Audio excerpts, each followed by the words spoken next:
My one-star ride was actually my first Uber ride. Was at a meeting out of town and decided to take an Uber a couple of miles down the road to visit an exhibit during my lunch break. I was excited to see what Uber was all about. Are people excited to see what Uber's all about?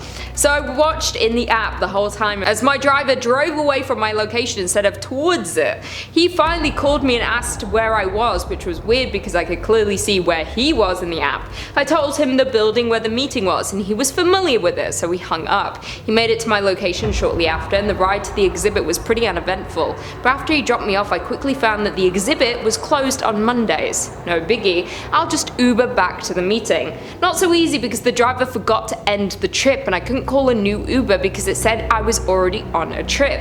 I had the driver's number, so I called him to end the trip, but he didn't answer. I left a message and set out to call the Uber customer service to see if they could end the trip. Good luck trying to get a real person on the line, so I ended up walking back to the meeting. Finally got a call from the driver after I made it back and he explained that he went to lunch after dropping me and left his phone in his car. He ended the ride but didn't report the issue and I was charged $30 for a 2-mile ride because the meter was running while he ate his lunch. I started the process of trying to get the ride fees back but can't remember if it was ever resolved. You know what? I was expecting that they would die in this story. They didn't. The real win is if you take Uber and don't die. You would just charge $30. I'll give you the $30. You live another day. Just to go to an exhibit. Who goes to an exhibit on their lunch break? Ooh, I've got 30 minutes, let me go to an exhibit. No shame, but shame. I was on a work trip in another city, riding into my first shift at around 5 AM. We were having a casual conversation. He asked whether I had a boyfriend. I said yes. As we were pulling into the empty parking lot, no one else was there yet and I was trying to figure out which of the buildings I was supposed to be in. He asked if I would go get a coffee with him instead. I said no and told him I thought it was the building straight ahead, but he turned the other way and started circling the parking lot. He said something about no one else being there yet, so I should just get coffee with him. And I said no again and asked him to just stop and let me out and I'd find my way by foot. He let me out but then pulled into a parking spot and lingered there until sometime after I found my way in. That is creepy. You just never know who your Uber driver's gonna be. That's freaky as hell. One time, this is why I don't Uber late at night anymore and after being intoxicated. I had a long Uber ride. It was like 40 minutes and I was very drunk and I did fall asleep in the car. I could have woken up in a ditch. I could have woken up dead. The guy fell asleep at the wheel and rear-ended a car in front of us, then tried to flee, then left me at the side of the freeway at Fruitvale in Oakland. In the end, I got a $500 credit from Uber. 500? I know Fruitvale. It's from that movie, Fruitvale Station. Anyone seen that movie? Anyone? Got Michael B. Jordan in it. It's what made him famous, and it was horrible. It was about shooting on New Year's Eve, and he was shot and killed at Fruitvale Station. That is a spoiler, I just spoiled the whole movie for you guys. It's very sad. So you should watch it but know he dies, so don't get attached. Based on a true story. I think cops shot him.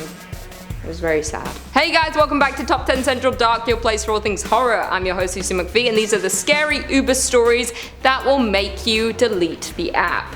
I should delete the app, but also no. I like the backup. Remember life before Uber? I don't. Remember taxis when you had to call a taxi? I remember that.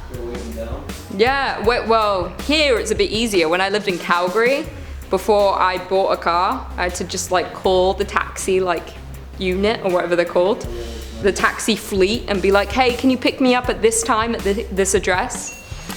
Like, good old days. Immediately when I got in the car, I was hit by an incensey smell that was so strong it gave me an instant headache. She spent the whole ride trying to get me to join her essential oil downline in a well-known oil MLM. I declined politely and then firmly, I thought. We got to my destination and my head was pounding. She stopped and locked the doors. She told me she wasn't gonna let me out until I gave her my email address. I kind of chuckled and unlocked my door and she immediately locked it again. And then she pressed child lock so that when I tried to open the door, it didn't budge. I was shocked and scared and she repeated that I had to give her my email address and handed me a notepad and pen. I made one up and dashed out of there, immediately reported her. A couple of weeks later she somehow found me on Facebook and sent me a friend request. Needless to say, I blocked her.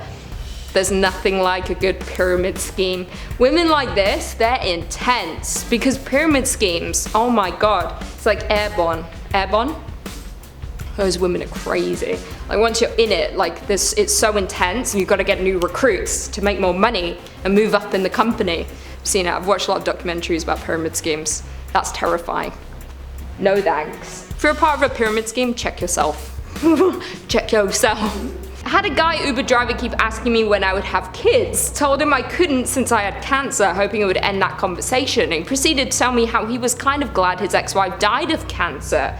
Told me I should accept Jesus in my life and preach to me a bit. Then asked me when I planned on starting a family, again 20 minutes after the cancer conversation. Uber never responded when I reported him.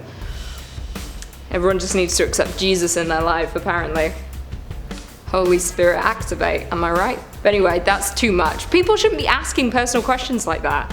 My Uber driver, that's why I always put headphones in when I get in, so no one can talk to me. The music's never on because I want to hear if he's like planning to kill me, but put headphones in. And then if they start speaking, pretend you can't hear. Always look out the window, headphones on.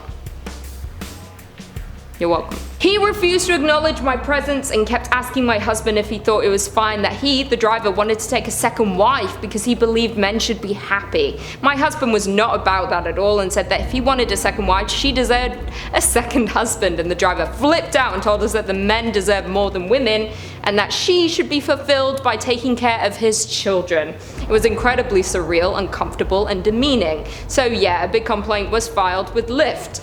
Edit. He specifically said he did not believe in divorce and wanted multiple wives because it was normal in his religion. I'm also the person that ordered and paid for the ride, and he actually shushed me several times for chiming in. Jesus, this is crazy.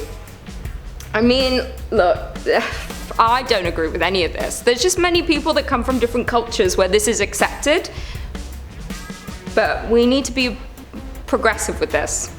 Equality, people. I don't believe in sister wives. I've seen the show Sister Wives. Like one dude and 10 wives. That's ridiculous. Or it's like Nixium. Who was that guy? Keith Raniere. He was sleeping with all those women in his cult and branded them. It's f***ed up. Some people are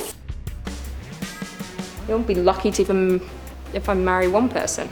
I don't want to be locked in. Uber driver was visibly drunk, not blackout drunk, but it was obvious he was having a hard time staying in his lane. He kept veering over the yellow line, then would jerk the wheel the other way, nearly running us off the road a few times. He also had an open can of Bud Light in his cup holder. I had him drop me off a few blocks from my actual destination because I didn't want to die that night. Rated him 1 star and reported him. Not sure if anything came from it.